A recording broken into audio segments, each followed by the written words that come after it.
Hey there, friend. Welcome to Podcast Growth Tools. I am going to kick off today's episode with a announcement.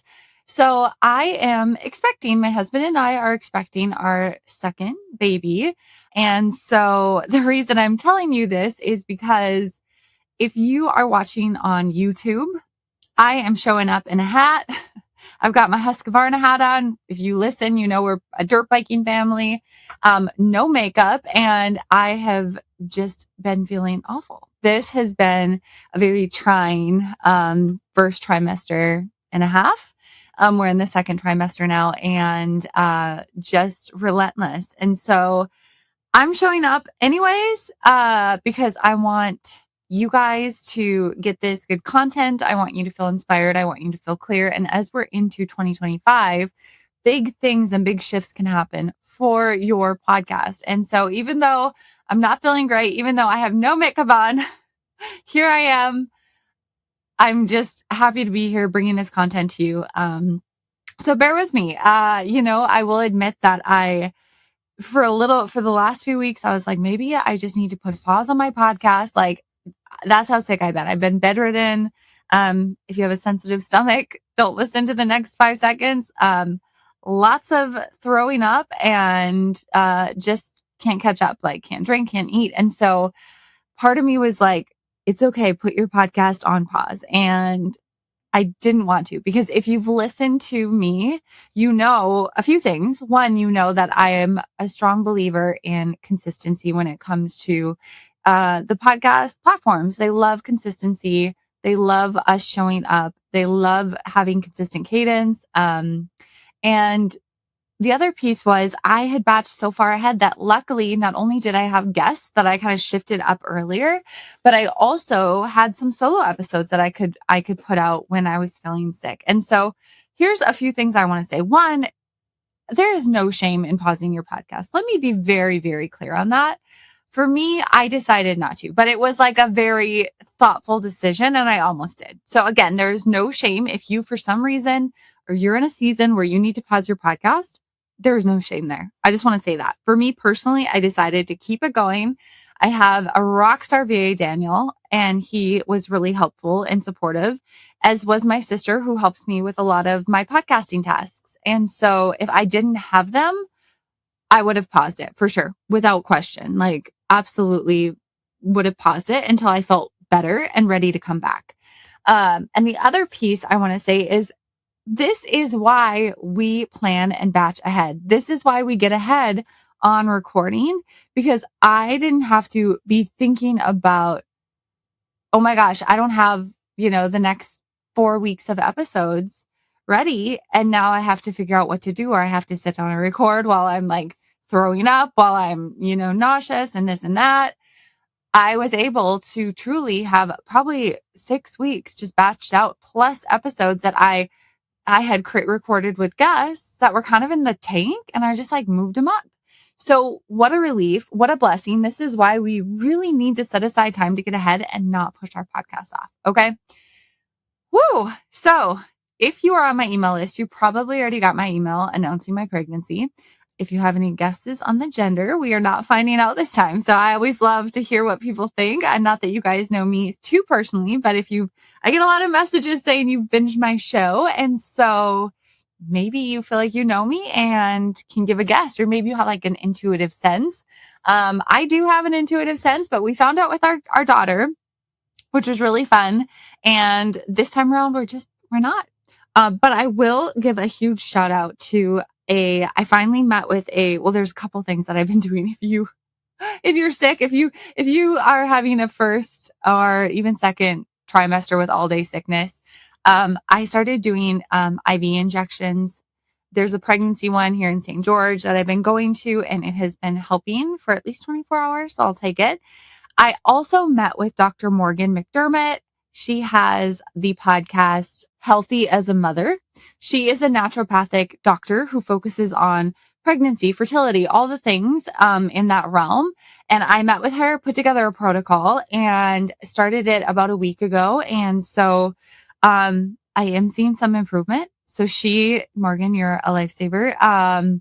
She's amazing. Go check her out. Go check out her podcast. She also just talks about like family stuff on her podcast or like mother and parenting and things like that. So, Healthy as a Mother, I'll link it up. She's awesome. Shout out to Morgan. Thank you so much, Dr. Morgan. And let's get into the show, right? So I started thinking as we move into 2026, what are the most important topics that we need to address from the very start of the year?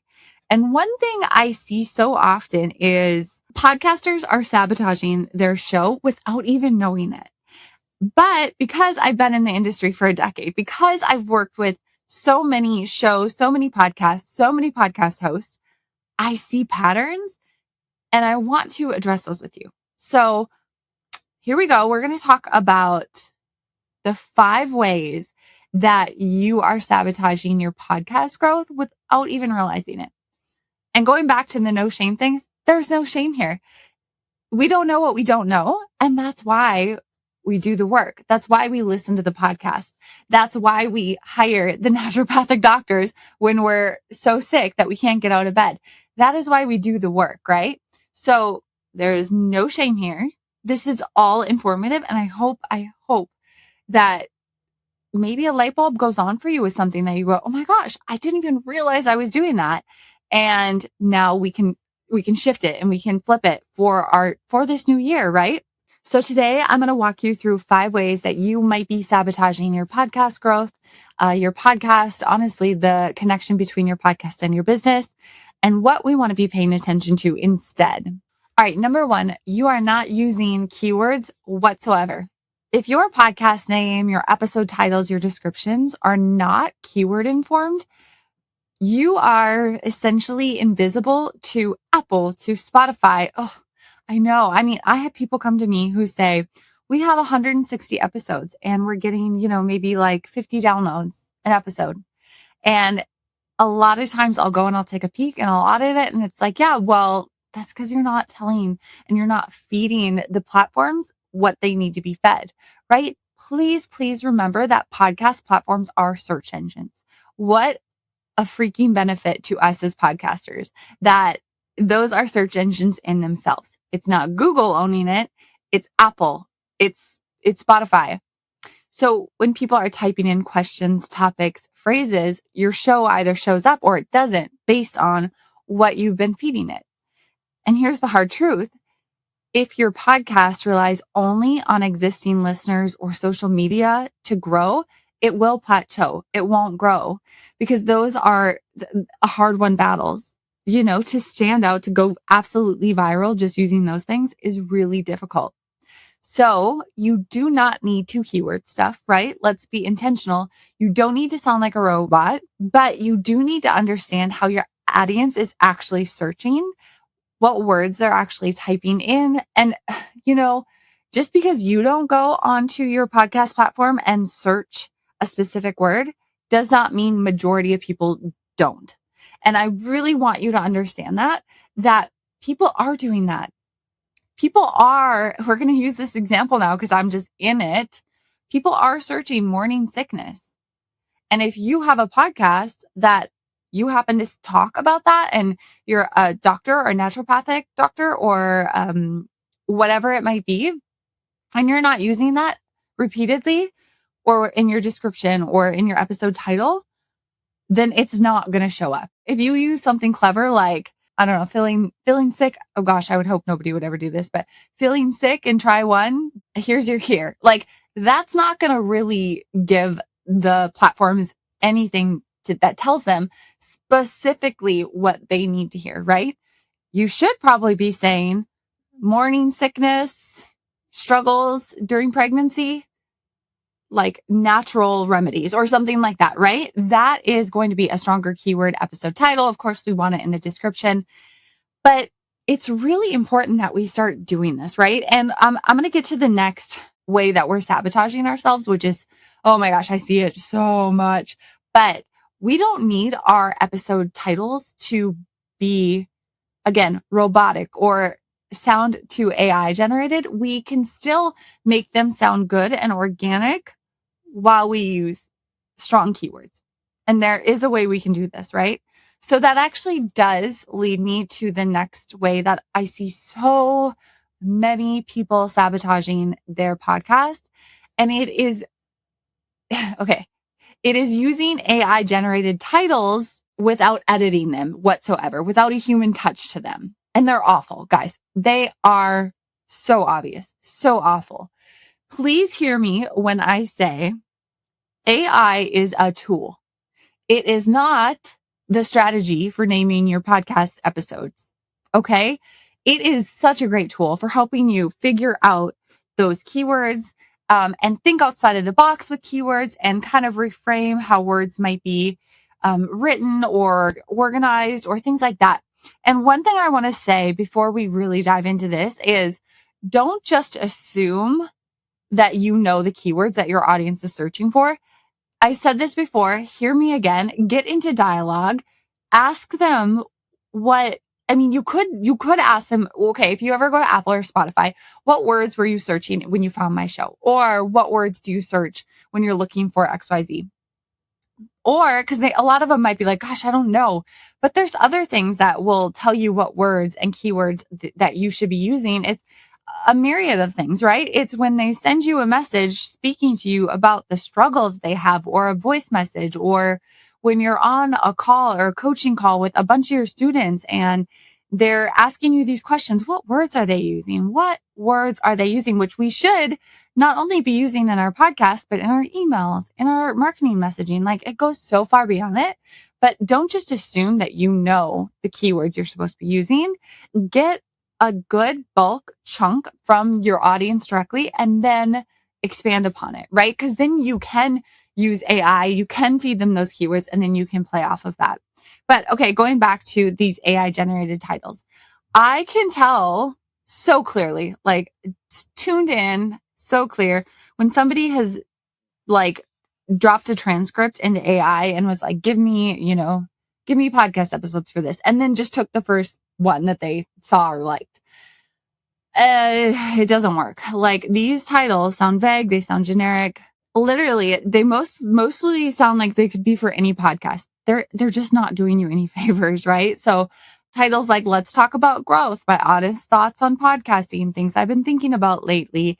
One that I see all the time is like, oh, I don't know. You start to like when you really notice it, you start to see AI plugging in these like words or phrases into podcast episode titles all the time. And I'm like, oh, okay, that's a little obvious. What we need to be focusing on is, again, keywords. Have the keyword about what this episode is about be freaking clear and get it as early as possible in your episode title. You can still do this without keyword stuffing or sounding too robotic, right? We also, again, one thing I just said is so important. Be clear. Don't be cutesy. Don't be too clever. You can be clever and cutesy in your marketing for it. You can be clever and cutesy in your intro. But when it comes to actually getting somebody new to land on your episode, even existing audience members, like if you're not clear with what this episode is about, why should they waste their time? So get clear, use your keywords as early as possible. It is okay to reuse your keywords over and over and over as well. Because again, we're feeding the algorithm those keywords that we want to show up for, the words that we want to show up for, right? So to be clear, AI can help you brainstorm. I always use AI because sometimes it'll give me like a sequence or a word or something like that I didn't think of on my own. And then I'm like, okay, great. Now, what is this episode really about? And how can I put those words as early as possible? And now is this super clear, right? So we want clear words. We want audience pain points a lot of time, the intent of the episode, what they're going to get, like that's it. Our job is to get a title on Apple, Spotify, etc. that gets the right person to press play, that gets the algorithm to push your episode up because it's a spot on for the words that they're searching. And if it's not doing that for you, it's working against you. So take the time to get better at this. And that's one thing I'll say is you will get better. With time, you will get better. It'll become easier. Like I can do these with my clients and I can just rattle them off. They give me a AI generated title and I'll be like, oh, let's do this, this, this, right? It gets easier. I promise you. All right. Number 3, your intros are boring or self-focused. Now, I'm going to laugh at myself a little bit because maybe today's intro felt self-focused, me sharing about being pregnant and how sick I was. I also feel like it wasn't very long, right? Like I didn't keep you there for 10 minutes rambling on about this. And I also know my audience to the point where I know I can say stuff like that and you guys are probably like there for it. But I didn't go on for 10 minutes just rambling on. Like, it's funny because I think there used to be a trend when I started listening to podcasts, like, oh my gosh, probably in like 2015, it was a trend to ramble and just be long winded at the intro. And it was like, this is how people are getting to know us. Not anymore. Like, we have come so far. We can listen at 2 times speed on podcasts. Like, people just want to kind of get to the point, especially, and here's what I'll say with a caveat, especially when you have a podcast that might be a little bit more like businessy or educational versus like entertainment, which I say that. And I'll even admit that like I have seen in really big name podcasters, they ramble at the beginning and I don't mind because whatever, we can fast forward. But I will see in the comments, like on Spotify now, people will be like, hey, everyone, actual content starts at like 10:15 or something like that.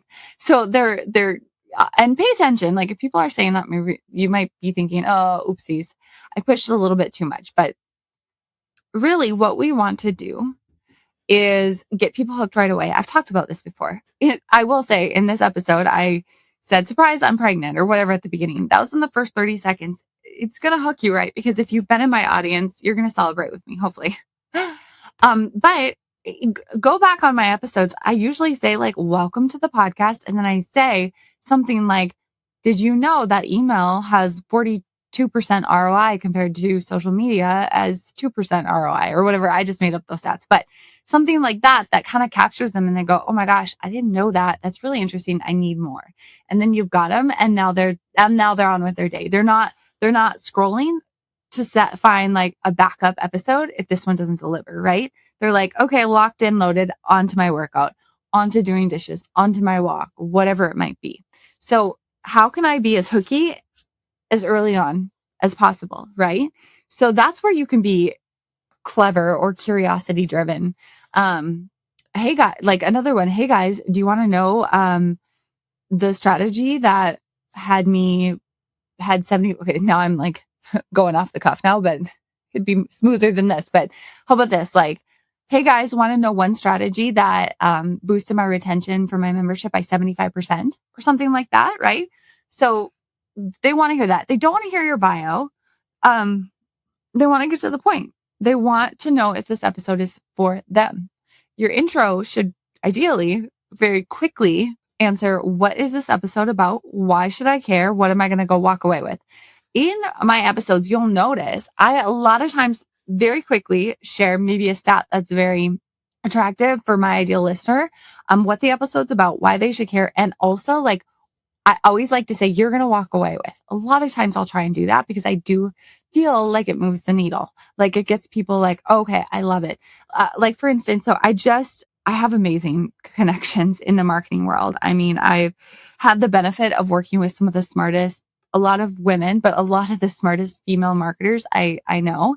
And, one woman is focusing on doing like boot camp launches. If you are into that or need a recommendation, I would love to recommend you. Her name is Alice Zarka. She actually, random, her and I worked together many, many years ago at Tower Paddleboards, which was a Shark Tank company through Mark Cuban.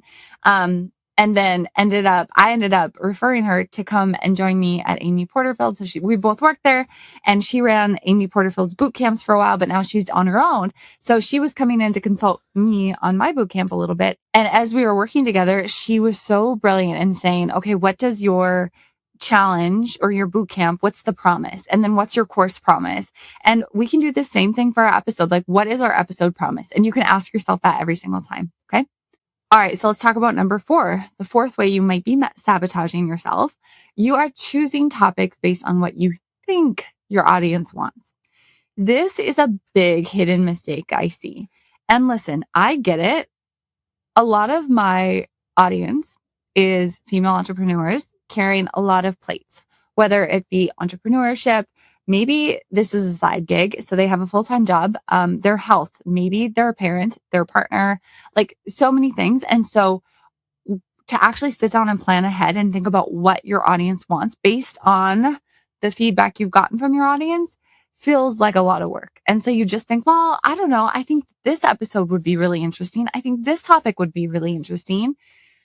Yes, you might hit the nail on the head, and you might not, week after week after week. And then we see a decline in followers and a decline in metrics and people not converting when we put a lead magnet out and all the things, right? So you need to focus on what your audience wants and not necessarily just an idea that you had on a walk because you thought it sounded great. Unless that idea happened to be inspired by a conversation that you had with an ideal customer, or maybe a coaching session that you did.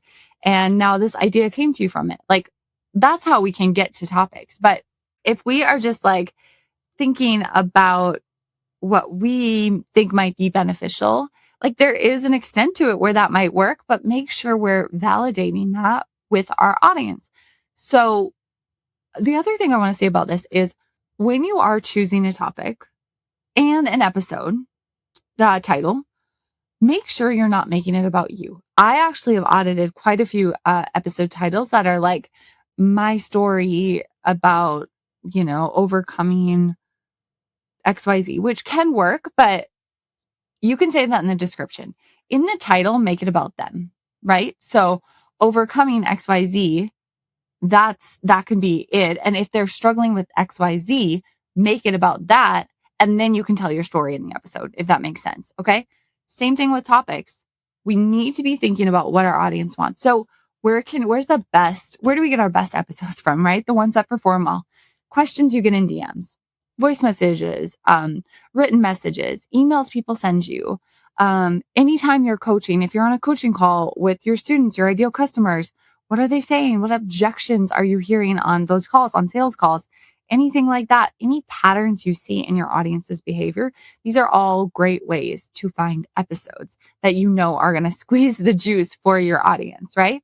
Your podcast, the goal, the topics, right, is to have people say, like, I feel like you're in my head. How did you know I was thinking that? How did you know I needed to hear that? I hear you in my head. Like, that's what we want to hear, right? We don't want to just put together a TED Talk and hope it lands. Okay. So again, focus on what your audience wants to hear through the cues, the words, these things that they're saying versus just ideas that you think are going to be good because you think they're good, right? And if you think you have great ideas, get some way to put them in front of your audience and get a poll, right? So maybe send it via email. If you have a student audience, send it to your student audience. If you have a social following, post it in your stories and see if you can get feedback on that. There's various ways we can do this. And I will admit, with time, of course, we're going to know our audience better and better and better. But if you haven't taken the steps to get to know your audience better and better and better, don't think that you're the expert yet. I know that sounds crude, but don't. Take the time to get into dialogue with them, and then you can run. Okay. Last one. This is a really big one that I really, really hope you can focus on in 2026. And the reason I say that is because now is a great time to be planning the efforts that you're going to put in for 2026, where you're going to focus your energy. And I really believe this is one area that will pay off so much if you focus your energy here. So one way I see podcasters sabotaging themselves is that they're not getting in front of other audience. So you're kind of talking to the same people in your audience over and over and over, and growth feels slow, right? It's always going to feel slow if you don't expand your connections and your visibility. Podcast growth accelerates when you guest on other shows, do podcast swaps, speak at events, coach in various coaching things that are similar to what you offer, collaborate with aligned creators, right? A borrowed audience, there's no shame. Like there's absolutely no shame to borrowing an audience because people love to follow people that their mentors admire, collaborate with, look up to, learn from, right? So if we can find ways to collaborate with people, they're going to put us in front of their audience. Their audience is going to go, oh, so and so trusts this person. I want to hear more. I want to learn more. And that's when the magic happens, right? So one thing I have here is that please, please, please don't say yes to every single, opportunity if it's not the right fit. Like our time is finite. Again, going back to the carrying of plates, like make sure that if you get an opportunity to go on somebody else's show or do a podcast swap or coach in somebody's program or be a guest expert or whatever it is, I'm trying to think, be a guest or a speaker at a summit or a live event, whatever it might be, make sure that their audience is ideal for your podcast, for your business, for your offers, whatever it might be. If you I'm trying to think. If you are a coach for moms, okay, we'll go back to moms, like just moms, whatever, and you get invited to speak at a plumbing summit, don't do it, right? It's not gonna give you the visibility you want, right? So be very picky, very choosy, but also go after the people who audience would align with yours, right? Go after the people, not go after, that sounds terrible, but collaborate with, get to know, create relationships with people who have audience members who would be great to listen to your podcast, to be great to buy your program, to be great to be in your mastermind, your membership, whatever it is. So be choosy and it's okay, but get in front of other audiences. Do it, plan it out. Even if you say to yourself, all right, once a month, I'm going to aim to get in front of another audience or once a quarter, whatever feels realistic, or every quarter, I'm going to reach out to 10 people and hope that I can get on 2 XYZs, right? 2 features. Set a little goal and just aim for it because this is really, really where the magic happens. I've experienced it firsthand for myself. I mean, I'm coming up on 1 year since I started my business. I started it in January of 2025. But I didn't start my podcast till February. And I just went for a walk this morning and I was just like I was just thinking about the community I've created and the other, like the friends, who have these beautiful businesses. And I just oh, it's so amazing the way that we collaborate and support one another. Like it's so neat. And I mean, now I have affiliates for my program that I didn't even know a year ago, but I've created friendships because I've supported them, they've supported me, and we've really just added and enriched one another's lives and business. And I think that's really what it's all about. Okay, friend, here's what I want you to hear. I don't want any of these things to make you feel like you have to work harder now. These are about getting smarter, more strategic, not wasting time, being more succinct, making small strategic shifts that are going to compound over time. And when you have your podcast and it's aligned strategically, it stops feeling like you're just creating content, right? It starts actually working as a true growth engine within your business, which is what we want. So here's what I want you to do. I want you to, if this episode hit a nerve, I want you to DM me, send me a voice message. Let me know what you loved about it. If you're listening to this in live time, this is set to go live literally on the day we are kicking off my 4-day podcast glow up party, which I am so fired up about. I'm so excited. If you're not listening to the live, that's okay. You can probably jump on the wait list because I am going to do a second one later on in the year before I go on maternity leave. But I want you to get into that glow up party. You guys, you can get in for $27. That's it. We are literally, if you like this episode, we are literally going to dive into all of this, but so much deeper. And you're going to walk away and you're going to have the best setup foundation for your podcast to actually make it a marketing engine for you this year. That's what I want. Okay. So if you are like, yes, I'm ready, I'm in, get me in that glow up party, go to podcastmarketinghub.com/glow. If you are, we're literally starting today. So hopefully you hear this before we start. But if not, get in there. It's okay. We have 3 days left. And I'm just grateful you're here. Thank you for letting me share my exciting news. If you pray or if you're into any spiritual energy, vibration, whatever, I will take it all so that I can start to feel better and continue to deliver you guys content. But thank you for being here. Thank you for being with me for this last year or wherever along the way you jumped in. And just so grateful for you. Take care, and I will see you next week.